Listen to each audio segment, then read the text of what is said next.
Hello guys, in this video I'm going to show you how a seller can request withdrawal from an admin after an order is completed. This is the seller panel, and let me show you the accounting section of a seller.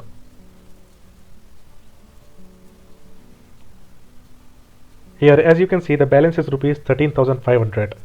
Now let me show you how a seller can create a withdrawal request of rupees 13,500. He has to click on this plus button, and now he has to enter the details.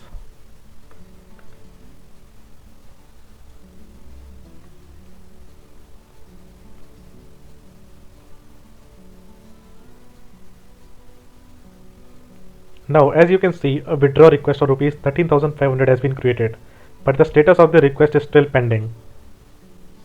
Now, let me show you the admin panel. Here, admin can see a withdrawal request of rupees 13,500 is created. Now, admin has to change the status to approved. And now, let me show you the seller panel. Here, as you can see, that withdrawal request is now approved, and here the balance is rupees 0. Thank you so much for watching this video.